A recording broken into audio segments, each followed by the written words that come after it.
Dear students, welcome our channel. நம்ம ஏற்கனவே வந்து accountancy 12th accountancy first chapter கணக்கு போட்டுட்டு இருக்கோம். இப்போ 18 எக்ஸசைஸ் சம் வந்து 18 கணக்கு போட்டோம். இன்னும் 2 கணக்கு 19 20 2 கணக்கு போட்டோம்னாக்கா நம்ம ஃபர்ஸ்ட் சாப்டர் முடிஞ்சது. இதில் நான் வந்து எக்ஸசைஸ் சம் மட்டும் தான் போடுறேன். மற்ற ஏதாவது உங்களுக்கு டவுட் இருந்தால் கூட எனக்கு கேளுங்க, பார்த்துட்டு உங்களுக்கு வேறு எப்படி படிக்கணும் ஏதாவது எதனா சொல்லிட்டு என்ன டவுட் இருந்தாலும் கேளுங்க. இப்போ நம்ம 19வது கணக்கு பார்க்கலாம் பாரு. வன்பொருள் வியாபாரம் செய்து வரும் அருண் என்பவர் தன்னுடைய ஏடுகளை ஈட்டப்பதிவு முறையில் பராமரிப்பவர்களை அவருடைய ஏடுகளை பெறப்பட்ட தகவல் பின்வருமாறு கொடுத்துருக்காங்க. அதாவது 31/12/2017 கொடுத்துருக்காங்க. 31/12/2018 17வது வருஷத்துக்கு அடுத்து இறுதி இருப்பும் 18வது வருஷம் இறுதி இருப்பு ரெண்டுமே 2 வருஷத்துக்கு கொடுத்துருக்காங்க. நிலம் மற்றும் கட்டிடம் 2,40,000 இருக்குது. இது 2,40,000 இருக்குது. 2017 18 அதே இருக்குது. சரக்கு இருப்பு 1,20,000, இது வந்து 1,70,000. கடனாளி 40,000, இது 51,500. கடன் இது ஒரு 50,000, இது 45,000. வங்கி ரொக்கம் 30,000, 53,000. கீழே 31/12/2014 முடிவோட ஆண்டு பிற தகவல்கள் கொடுத்துருக்காங்க பாரு. கூலி கொடுத்துருக்காங்க. இது நீங்கள் படிக்கும் போதே உங்களுக்கு தெரிஞ்சுக்கணும் எதில் வருதுன்னு சொல்லிட்டு கணக்குதான். இப்போ கூலினாக்கா வியாபார கணக்கு பற்று சைடு வரும். வெளி தூக்குனாக்கா லாப நட்ட கணக்கு பற்று சைடு வரும். பற்பாலை செலவுனாக்கா லாப நட்ட கணக்கு பற்று சைடு வரும். கடனீந்தோர் கழித்த ரொக்கம், இது வந்து கடனீந்தோர் கணக்கு போடுறோம் இல்லையா, மொத்த கடனீந்தோர் கணக்கு இதில் வரும். அளித்த ரொக்கம் அப்படின்னு சொல்லிட்டு இங்கே வரும். இந்த சைடு வரும், அங்கே வரும். எடுப்பு வந்து நம்ம இருப்புநிலை குறிப்பு போடுறோம் இல்லையா, இருப்புநிலை குறிப்பில் முதலோட வந்து என்ன பண்ணுறோம், நிகர லாபத்தை கூட்டி எடுப்பு கழிச்சு போடுவோம். இப்போ நீங்கள் இதுக்கு நல்லா தெளிவாக தெரிஞ்சு இது வரைக்கும் நான் நடத்துகிற சம்பளம் எல்லாமே பார்த்தீங்கன்னாக்கா இந்த படிக்கும் போதே இது வந்து எந்தெந்த இடத்துல வரும்னு சொல்லிட்டு உங்களுக்கு கரெக்டாக ஐடென்டிஃபை ஆகும். சரி, இது அதுக்கு அடுத்து கேள்வி கொடுத்துறாங்க பாரு. வாடகைக்குரிய மொத்த விற்பனை கொடுத்துறாங்க. 7,70,000 கொடுத்துறாங்க. நம்ம ஏற்கனவே நம்ம ரொக்க விற்பனை கடன் விற்பனை ரெண்டுமே கண்டுபிடிச்சி போட்டிருக்கோம். இங்கே மொத்த விற்பனையும் கொடுத்துட்டாங்க 7,70,000. அப்போ நம்ம வந்து என்னது பற்பல அது மொத்த கடனாளி கணக்கு கண்டுபிடிக்க வேண்டிய அவசியமே கிடையாது. மொத்த விற்பனை கொடுத்துட்டாங்க. அதனால் வந்து மொத்த கடனாளி கணக்கு வந்து நம்ம கண்டுபிடிக்க வேண்டிய அவசியம் இல்லை. இப்போ வாடகை கொள்முதல் திருப்பு 30,000 கொடுத்துறாங்க. இப்போ கொள்முதல் திருப்பு கொடுத்தா அப்போ நம்ம மொத்த கடனீந்தோர் கணக்கு கண்டுபிடிக்கணும். கொள்முதலாக கடனீந்தோர் தான். இப்போ 30,000 கொடுத்துறாங்க. விற்பனை திருப்பும் 25,000 கொடுத்துருக்காங்க. விற்பனை கணக்கில் விற்பனை திருப்பும் 25,000 கொடுத்தாங்க. நிலம் மற்றும் கட்டிடம் கொடுத்து 5% தேய்மானம் நிற்கும். நிலம் கட்டிடம் கொடுத்தா அதுக்கு 5% தேய்மானம் நிற்கும். 1,500 ஐய கடன் வந்து உருவாக்கும். 2018 டிசம்பர் 31 முடிவடைய ஆண்டுக்குரிய வியாபார லாப நட்ட கணக்கு மற்றும் இருப்பு நாளை இருப்பு தயாரிப்பு கொடுத்துருக்காங்க. இங்கே பாருங்க, எல்லாம் பார்த்துட்டு வந்தோம். இது 2 கொடுத்துருக்காங்க. நம்ம ஃபஸ்ட்டு வந்து நிலை அறிக்கை ஃபஸ்ட்டு போட்டோம் பாரு. நிலை அறிக்கை கண்டுபிடிக்கணும் ஃபஸ்ட்டு போட்டோம். போய் இங்கே தொடக்க முதல் நிலை அறிக்கைங்கிறக்க நம்ம தொடக்க முதல் கண்டுபிடிக்கணும். தொடக்க முதல் இங்கே கொடுக்கல. இப்போ தொடக்க முதல் கொடுக்காத நம்ம நிலை அறிக்கை கண்டுபிடிக்கிறோம். ரெண்டாவது மொத்த கடனீந்தோர் கணக்கு கண்டுபிடிக்க போகிறோம். இப்போ வாங்க, இப்போ வந்து 60 நிலை அறிக்கை படிவு ஞாபகம் இருக்கா பாருங்க. ஃபஸ்ட்டு அப்புறம் பாருங்க படிவு எங்கே பாரு, நிலை அறிக்கை படிவும் இங்கே பாரு.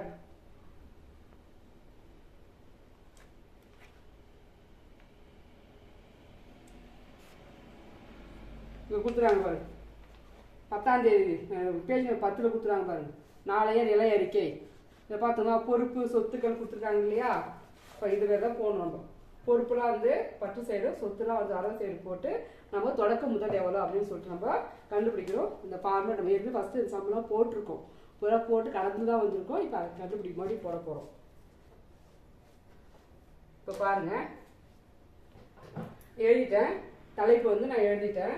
அருண் என்பவர் ஏடுகளில் 2018 ஜனவரி 1ஆம் நாளே நிலை அறிக்கை அப்படின்னு கண்டு எழுதிட்டோம். இது வந்து பயிற்சி வினா 19. பக்கம் வந்து 36. பொறுப்புகள் சொத்துகள்.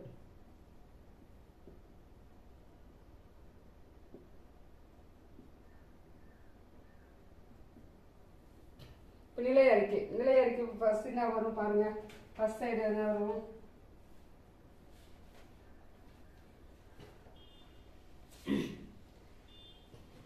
பொறுப்பு என்னென்ன பொறுப்பு கொடுத்துருக்காங்க பாரு. கொடுத்துருக்காங்களா. இப்போ கடனீந்தோர் கடன் நீந்தோர் எவ்வளோ கொடுத்துருக்காங்க பாருங்க. இந்த இங்கே பாரு, கடன் நீந்தோர் 50,000 கொடுத்துருக்காங்களா. அதாவது 31/12/2017 தான் எடுத்துக்கணும். இப்போ கடன் நீந்தோர் வந்து கடன் நீந்தோர் கணக்கு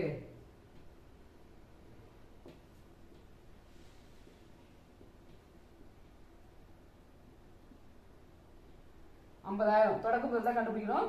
தொடக்க இது தான் வந்து 31/12/2017 ஃபர்ஸ்ட் கொடுத்து தான் நம்ம எடுத்துக்கிறோம். இப்போ கடையிந்தோர் 50,000 கடையிந்தோர் கணக்கு போட்டாச்சு. அதுக்கடுத்து பார்த்தீங்கன்னா வங்கி ரொக்கம். இந்த சொத்து என்னெல்லாம் வரும் பாருங்க, கொடுத்துருவாங்க பாரு. இதோ வங்கி ரொக்கம் கொடுத்துருக்காங்களா. வங்கி ரொக்கம்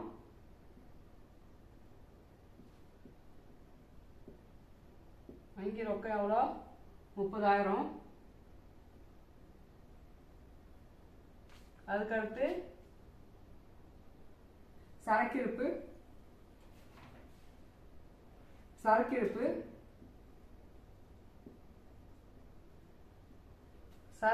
எவ்வளோ? 1,20,000. அதுக்கடுத்து பற்பல கடனாளிகள்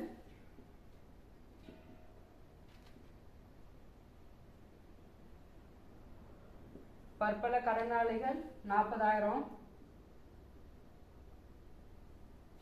வேற என்ன வரும் பாரு, அவ்வளோ நிலம் மற்றும் கட்டிடம் வரும். நிலம் மற்றும் கட்டிடம் இதெல்லாம் சொத்து. வங்கி ரொக்கம் சொத்து, சரக்கிருப்பு சொத்து, கடன் கிடையாது, நிலம் மற்றும் கட்டிடம்.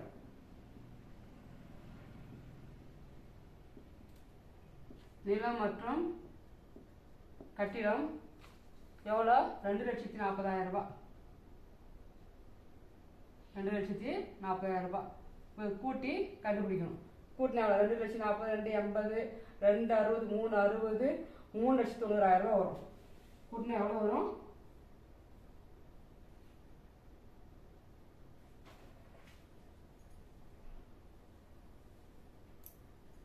2,40,000 2,80,000 4,30,000 வருதா. கூட்டினாங்க 4,30,000. இதே இங்கே நேர்கோட்டில் இங்கே எடுத்து எழுது 4,30,000. இப்போ நீங்கள் கண்டுபிடிக்கிறது வந்து தொடக்க முதல். கண்டுபிடிக்கிறது தொடக்க முதல் இருப்பு கட்டும் முறை. நீங்கள் தொடக்க முதல் கொடுக்கல, நாங்கள் கண்டுபிடிச்சோம். தொடக்க முதல் இருப்பு கட்டும் தொகை இருந்து 4,30,000 50,000 கழிச்சா 0 0 0 0 13 13 5 போன 8 3,80,000 3,80,000 வருதா பாருங்க. தொடக்கம் போது 3,80,000. தொடக்கம் போது 3,80,000. இதான் நீங்கள் தொடக்கம் போது கண்டுபிடிச்சிட்டேன். சரி, அதுக்கடுத்து மொத்த கலைஞர் கணக்கு போடுறோம். மொத்த கலைஞர்கள் 2 சொல்லிட்டேன் பல டைம்.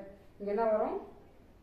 தொடக்கம் இங்கே வரும், இறுதி இங்கே வரும், மீதி ரொக்கம் பெற்றதாங்க ரொக்கம் செலுத்தி இங்கே வரும், கொள்முதல் திருப்பம் வரும். இப்போ போடலாமா? விவரம்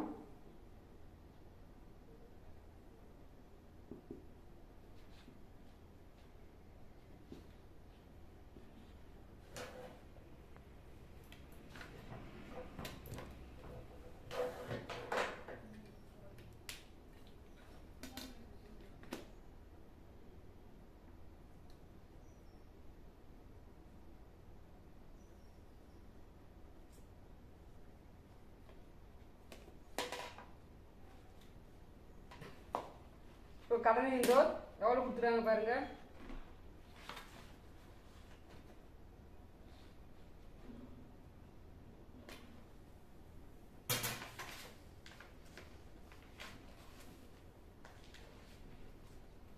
கடனை இந்தோர் தொடக்கம் வந்து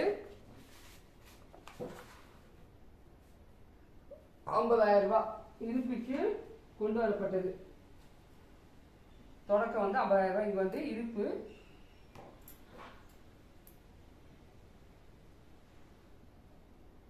இருப்புக்கு கொண்டு வரப்பட்டது 50,000 கடனிந்தோர். அதுக்கடுத்து கொள்முதல் நம்ம கண்டுபிடிக்க போகிறோம். ஏற்கனவே அது ரொக்கம் செலுத்தி கொடுத்துருக்காங்க பாரு. கடனிந்தோர் கழித்த ரொக்கம் கொடுத்துறாங்க 6 லட்ச ரூபா. கீழே கடனிந்தோர் கழித்த ரொக்கம். இங்கே செலுத்தியது ரொக்கம் செலுத்தியது கணக்கு செலுத்தியது போட்டுக்கோ. செலுத்தியது 6 லட்சம் ரூபா. அதுக்காக கொள்முதல் திருப்பம்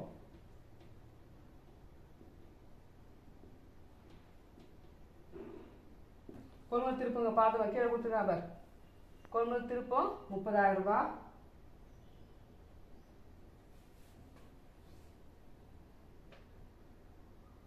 இங்கே வந்து தொடக்கம் போட்டு இங்கே இருந்து இறுதி இருப்பு போகணும். இருப்பு கீழே எடுக்கப்பட்டது. இருப்பு கீழே எடுக்கப்பட்டது எவ்வளோ? 45,000. இப்போ நம்ம வந்து கொள்முதல் கடன் எவ்வளோ, கடன் கொள்முதல் எவ்வளோ கண்டுபிடிக்க போகிறோம். இந்த சைடு அதிகமாக இருக்குது. வேறு எதுக்கு வராது, வேறு எதுவுமே இங்கே வராது. இங்கே கடிது கொள்முதல் கணக்கு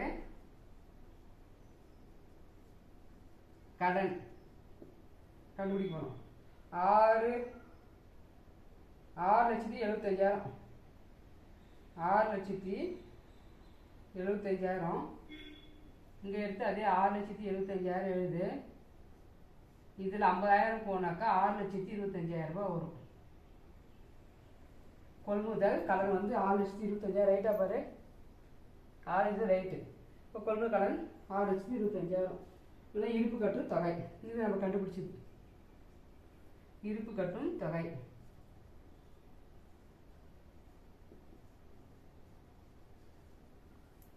அதுக்கு அடுத்து இன்னும் நம்ம வியாபார கணக்கு, லாப நட்ட கணக்கு, இருப்புநிலை குறிப்பு.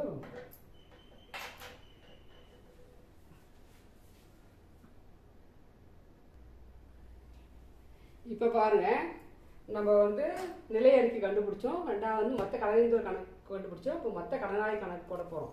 மொத்த கடனாளி கணக்கு ஃபஸ்ட்டு வந்து நான் மொத்த விற்பனை கொடுத்துட்டாங்க இல்லையா, அதனால வேணான்னு சொன்னேன். ஆனால் இது வந்து விற்பனை திருப்பும் கொடுத்துருக்காங்க. விற்பனை திருப்பும் கொடுத்து நம்ம மொத்த கடனாளி கணக்கு போடணும். எவ்வளோ ரொக்கம் பெற்றது அப்படின்னு சொல்லிட்டு போடணும். இப்போ இதில் கொடுத்துருக்காங்க பாருங்க, எவ்வளோ தொடக்கம் எவ்வளோ கொடுத்துருக்காங்க பாருங்க. தொடக்கம் இறுதிப்பு. இப்போ வந்து இருப்புக்கு கொண்டு வரப்பட்டது. இங்கே வந்து கடனாளிகள் கொடுத்துருக்காங்க பாருங்க. தொடக்கம் இங்கே வந்து சொல்லியிருக்கிறாங்க. மொத்த கடனாளிகள் வந்து தொடக்கம் இங்கே இருக்கணும், இறுதி இருப்பு இந்த சைடு வரணும்னு நான் சொல்லியிருக்கேன். இங்கே வந்து இருப்புக்கு கொண்டு வரப்பட்டது.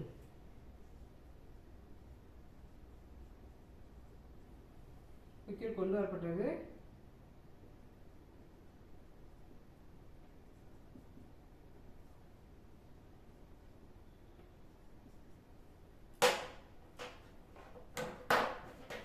இருப்புக்கு கொண்டு வரப்பட்டது 40,000 ரூபாய். அதே போல இங்க வந்து இறுதி இருப்பு வந்து இருப்புக்கு கொண்டு வரப்பட்டது 51,500 ரூபாய். இது தொடக்கம், இது இறுதி இருப்பு. அதுக்கடுத்து இது கடன் விற்பனை. மொத்த விற்பனை கொடுத்துட்டாங்களே, அது வந்து கடன் விற்பனை. நம்ம கண்டுபிடி அவங்களே கொடுத்துட்டாங்க. முன்ன வந்து நம்ம கடன் விற்பனை எவ்வளோ கல்விலாம் போட்டு ரொக்கம் பெற்றது அழித்து தள்ளுபடி எல்லாம் போட்டு நமக்கு கண்டுபிடிப்போம். அவங்களே கொடுத்துட்டாங்க. இப்போ வந்து மொத்த விற்பனை கொடுத்துருக்காங்க அவங்க.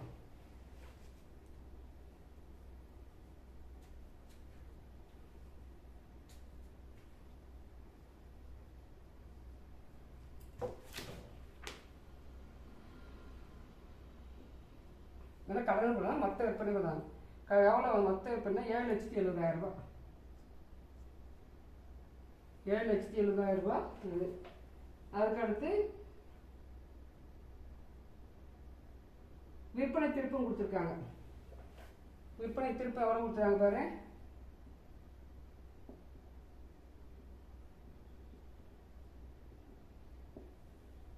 விற்பனை திருப்பு 25,000. இங்கே ரொக்கம் பெற்றது வரும். ரொக்க கணக்கு பெற்றது நம்ம கண்டுபிடிக்கணும். இது கூட்டினா எவ்வளோ வருது பாரு. 8,10,000 ரூபா வருதா? இது கூட்டினா 8,10,000 ரூபா. அதே இங்கே கூட்டினா 8,10,000 ரூபா எடுத்து எழுதிக்கோ. இது வந்து இதை கழிக்கணும். 8,10,000 ரூபாயில் 25 5 76,500 ரூபா. 76,500 5 1 6 7 கழிச்சா 0 0 10 5 போனால் 5 9 9 6 போனால் 3 10 10ல் 3 7,33,500 அப்போ வந்து நம்ம ரொக்கம் பற்றி நம்ம கண்டுபிடிச்சிருக்கு 7,33,500 இது நம்ம ரொக்கம் கண்டுபிடிச்சது. இப்போ வந்து ரொக்க கணக்கு போடுறோம். ரொக்க கணக்கு நம்ம ஏற்கனவே போட்டு ரொக்க கணக்கு இதெல்லாம் இதில் ஒரு பாருங்க போட்டு போடணும். ரொக்க கணக்கில் பார்த்தீங்கன்னாக்கா இங்கே வந்து வங்கி ரொக்கம் கொடுத்துருக்காங்க. வங்கி ரொக்கம் கொடுத்துட்டாங்க. அப்போ இங்கே வந்து இருப்பு கீழ் கொண்டு வரப்பட்டது.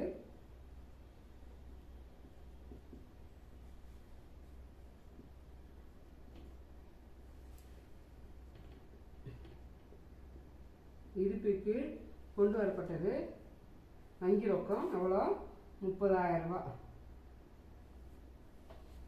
அதுக்கடுத்து கடனாளியிலிருந்து பெற்றது வாங்கியிருக்கிறது கடனாளியிலிருந்து பெற்றது மொத்த கடனாளியிலிருந்து பெற்றது வரும்.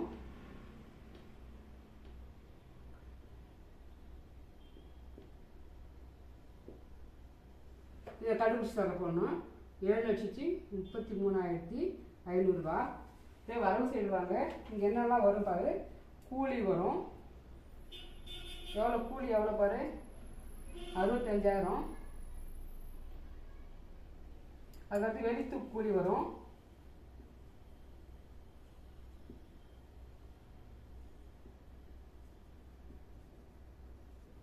வெளித்து கூலி 7,500.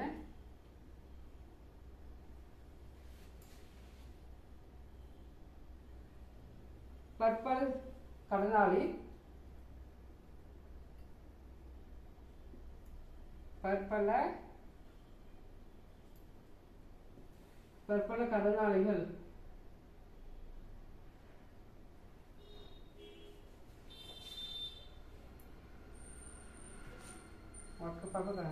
கடனீந்தோருக்கு செலுத்தியது எழுத்து கூலி கொடுத்தாங்க. கடனீந்தோருக்கு அளித்து ரொக்கம் கொடுத்துறாங்க. கடனீந்தோருக்கு செலுத்தியது கடனீந்தோருக்கு செலுத்தியது அளித்த ரொக்கம் செலுத்தி எல்லாம் ஒன்று தான். 6 லட்சம் ரூபாய்.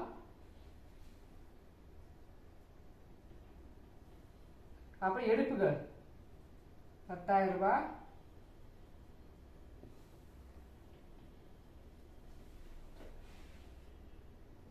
இப்போ வந்து இறுதி இருப்பு கொடுத்துருவாங்க பாரு. வங்கி இருப்பு இறுதி இருப்பு கொடுத்துருவாங்க. அப்போ இருப்புக்கு இருக்கப்பட்டது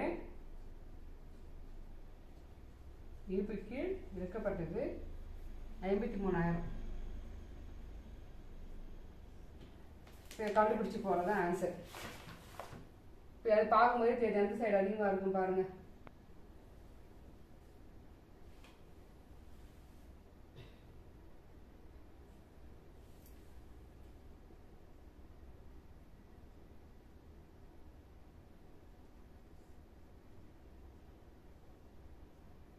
$7,63,500. 7,63,500. இங்கே கூட்டி பாருங்க.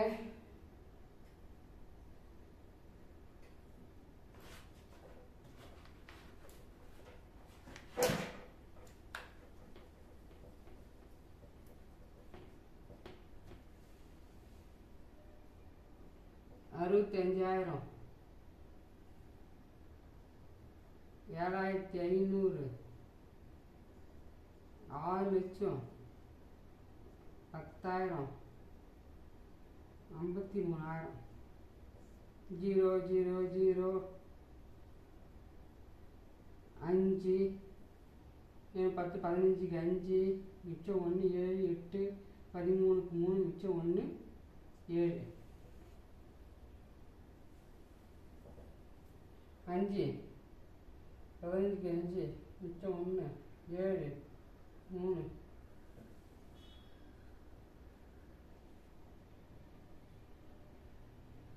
ஒன்று விட்டுக்கணுங்க, பற்பல செலவு விட்டோம்.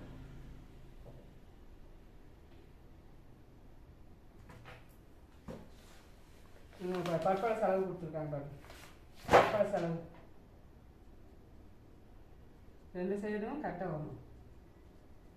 பற்பல செலவுக்கு எல்லாமே கூலி, வெளித்து கூலி, பற்பல செலவு, கடன் அழுத்து ரொக்கம் எடுக்கு எல்லாமே இதில் வந்துச்சு. நம்ம இது மட்டும் விட்டுட்டோம். எவ்வளோ செலவு 28,000.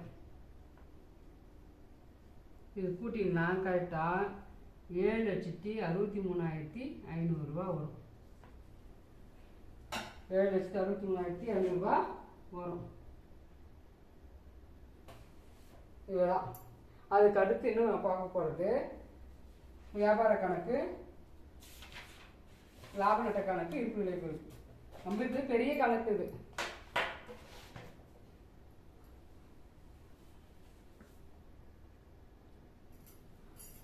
இப்போ பாருங்க, நம்ம வந்து 2019 மார்ச் 31 நாள் முடிவுடைய ஆண்டுக்குரிய வியாபார லாப நட்ட கணக்கு தான் போடுறோம். அதுக்கடுத்து இருப்பு நிலை குறிப்பு போட போகிறோம். இப்போ வியாபார லாப நட்ட கணக்குன்னா பரிசு என்ன வரும்? தொடக்க சரக்கு இருப்பு, கொள்முதல், கழிக்க கொள்முதல் திருப்பும், கூலி, அதாவது நேரடி செலவெல்லாம் வரும். அதோட இந்த சைடு விற்பனை, கழிக்க விற்பனை திருப்பம், அப்புறம் இறுதி சரக்கு இருப்பு. இவ்வளோ தான் வியாபார கணக்கில் பற்று சைடு வரவு சைடு தான் வரும். இப்போ கணக்கு போடலாம்னாப்போ இப்போ பாரு, தொடக்க சரக்கு இருப்பு எவ்வளோ கொடுத்துருக்காங்க பாரு, 1,20,000 ரூபா சரக்கு இருப்பு கொடுத்துருக்காங்க பாரு. தொடக்கம் இப்போ கொடுத்துருக்காங்க பாரு, சரக்கு இருப்பு. இது தொடக்க சரக்கு இருப்பு. தொடக்க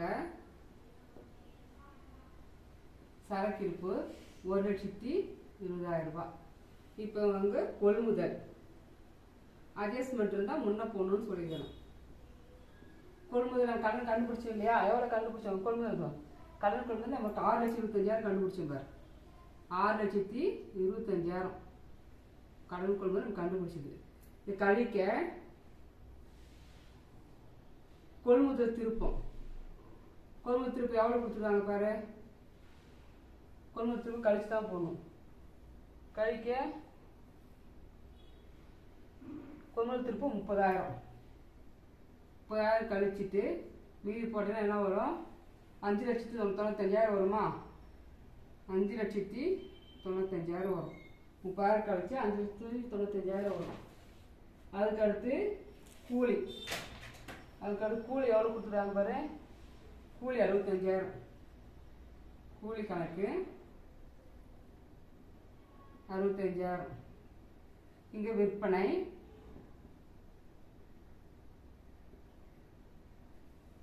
திருப்பும் கழிச்சாங்க. விற்பனை எவ்வளோ கொடுத்துறாங்க? 7,70,000 கொடுத்தாங்க பாரு. விற்பனை வந்து மொத்த விற்பனை வந்து 7,70,000 ரூபாய். கழிக்க விற்பனை திருப்பம். கழிக்க விற்பனை திருப்பம். இதுக்கு இன்னொரு பேர் என்ன சொன்னேன்னா உள்திருப்பம்னு சொல்லியிருக்கேன். கழிக்க விற்பனை திருப்பம். விற்பனை திருப்பம் எவ்வளோ கொடுத்துறாங்க பாரு. 25,000. கழிச்சா 7,45,000 வருமா? கழிச்சா 7,45,000 வரும். இப்போ இறுதி சரக்கு இருப்பு எவ்வளோ கொடுத்துருக்காங்க பாருங்க. 1,70,000 ரூபாய் இறுதி சரக்கு இருப்பு. இறுதி சரக்கு இருப்பு 1,70,000 ரூபாய். கூட்டி இந்த சைடு இருக்க கூட்டி போட்டு நமக்கு மொத்த லாபம் கிடைக்கும். கூட்டு 0 0 0 5 11 மிச்சம் 1 9,15,000 ரூபாய். இங்கே இது 9,15,000. இப்போ இதுலேருந்து இதை கழிச்சுக்கணும். கழிச்சா வரது நமக்கு மொத்த லாபம். மொத்த லாபம் இருப்புக்கு இறக்கப்பட்டது. எவ்வளோ கண்டுபிடி? 1,20,000, 5,95,000, 65,000, 0 0 0 5 10 மிச்சம் 1 10 14 15 8 மிச்சம் 1 7 7,80,000. 9,15,000 7,80,000 கழி 0 0 0 5 11 11 8 போனால் 3 1 1,35,000 வருதா பார் மொத்த லாபம். மொத்த லாபம் 1,35,000 கழிச்சு கரெக்டாக வந்துடுச்சு. இப்போ வந்து வியாபார கணக்கு போட்டோம். அதுக்கடுத்து லாப நட்ட கணக்கு போட போகிறோம். மறைமுக செலவெல்லாம் பற்று சைடும்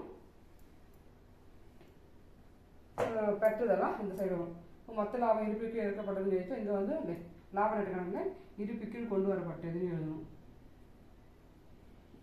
இருப்புக்கு கொண்டு வரப்பட்டது 1,35,000. இப்போ இதெல்லாம் வந்து மொத்த வெளித்தூக்கூலி மறைமுக செலவு தான். வெளித்தூக்கூலி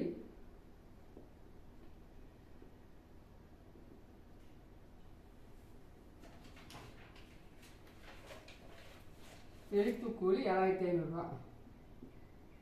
அதுக்கடுத்து பற்பல செலவு. அதுக்கடுத்து பற்பல செலவுகள். பற்பல செலவுகள் 28,000. அதுக்கடுத்து தேய்மானம் வரும். அதுக்கடுத்து இயந்திரம் மீதான தேய்மானம்.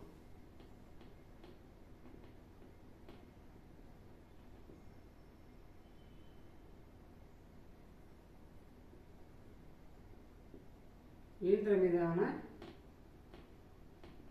தேய்மானம் எவ்வளோ கொடுத்துக்கிறாங்க? 5%.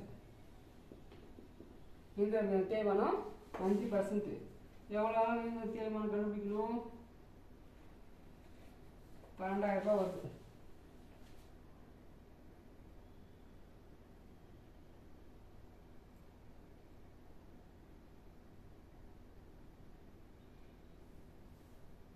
நிலமற்ற கட்டிடம் தேய்மானம். இப்போ நிலமற்ற கட்டிடம் எவ்வளோ? 2,40,000 ரூபாய். 2,40,000 5% கண்டுபிடிங்க. 0 0 0 5 0 0 5 0 5 20 மிச்சம் 2 5 2 10 12. இப்போ 12,000 ரூபாய். எவ்வளோ வருது? 12,000 ரூபாய். எப்படி போட தெரியுதுங்களா? 2,40,000 ரூபாய் தேய்மானம் கொடுத்துருக்காங்க. இது எடுத்துக்கிறோம். அது 5% கண்டுபிடிச்சாக்கா நமக்கு 12,000 ரூபாய் வருது.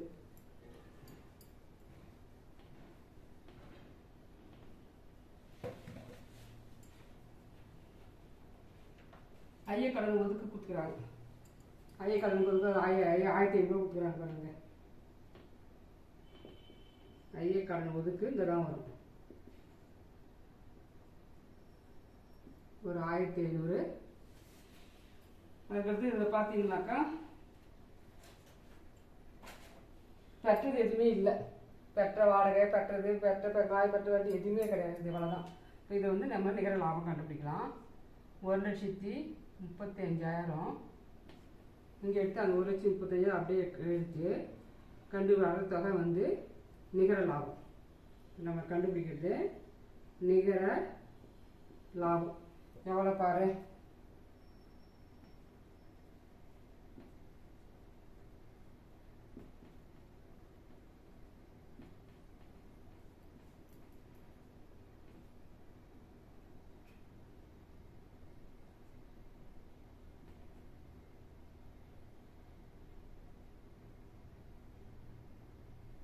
இப்போ 1,35,000 49,000 களி 0 0 0 15 15 9 போனால் 6 2 இருக்கும். இன்னும் 12 14 போனால் 8 86,000 நிகர லாபம். கரெக்டு.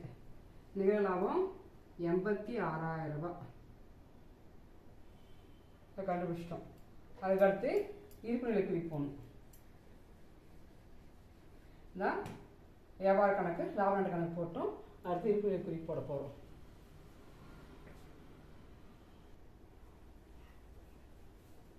இப்போ வந்து இருப்புநிலை குறிப்பு பார்க்கலாம். 2019 மார்ச் 31 நாளே இருப்புநிலை குறிப்பு. பொறுப்புகள் சொத்துக்கள் பார்த்துட்டோம்.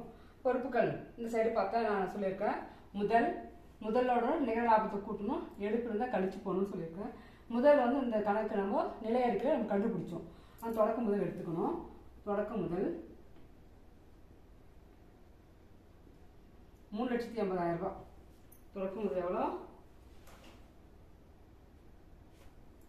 3,80,000 ரூபா. இதில் வந்து கூட்டுக நிகர லாபம்.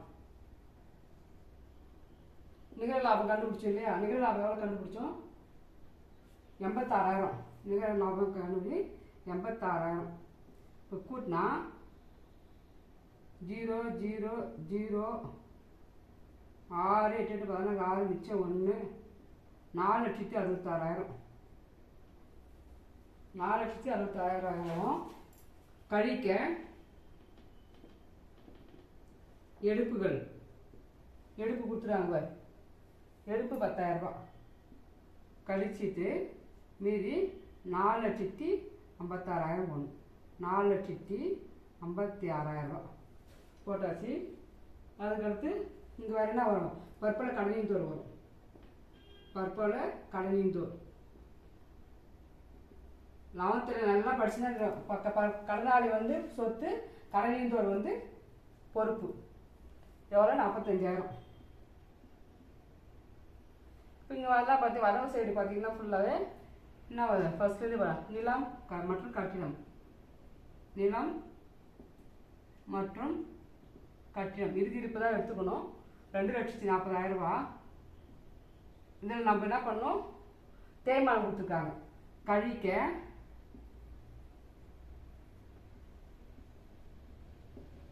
கழிக்க 5% தேய்மானம். நம்ம லாப நட்ட கணக்கில் கண்டுபிடிச்சி போட்டோம் இல்லையா? 12,000. இந்த 12,000 கழிச்சு மீதி போடு. 2,00,000 கழிச்சா வந்து எவ்வளோ வரும்? 2,28,000 ரூபா வரும். 2,28,000 ரூபா வரும். அவ்வளோ எல்லாம் மட்டும் கழிக்கும். அப்போ கடனாளிகள் கணக்கு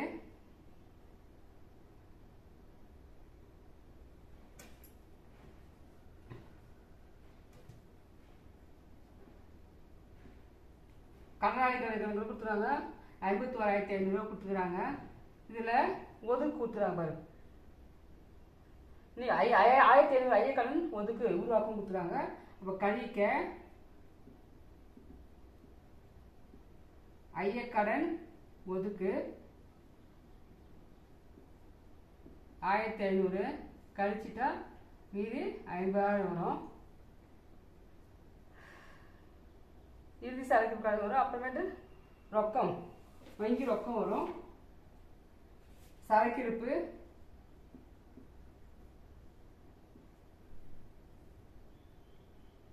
சரக்கிருப்பு 1,70,000. அதுக்கடுத்து வங்கி ரொக்கம்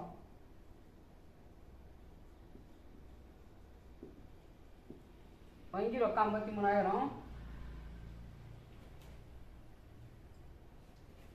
ரெண்டு சைடு போட்டா பொறுப்பும் சொத்து ரெண்டு போட்டா சமம் வந்து ஆன்சர் கணக்கு ரைட்டு. இப்போ 4,56,000 ஒரு 45,000 0 0 0 11 மிச்சம் 1 10 மிச்சம் 1 5,00,000 வருதா? கரெக்ட். 5,00,000 ரூபா. இங்கே அதே போல் கூட்டுங்க. 2,28,000 50,000 1,70,000 53,000 0 0 0 8 11 மிச்சம் 1 10 15 20 மிச்சம் 2 2 4 1 5. அது 5,00,000 ரூபா. அவ்வளோதான். ஏதாவது டவுட் இருந்தால் கேளுங்க. ஏதாவது புரியலன்னா நோட் ரெக்க பண்ணுங்கள், கமெண்ட் பண்ணுங்கள், சப்ஸ்கிரைப் பண்ணுங்கள். ஞாபகமாக பார்த்துட்டு ஸ்டூடெண்ட்ஸ் நீங்கள் தான் வந்து ஹெல்ப் பண்ணணும். ஞாபகமாக சப்ஸ்கிரைப் பண்ணுங்கள். டவுட் இருந்தால் கேளுங்க.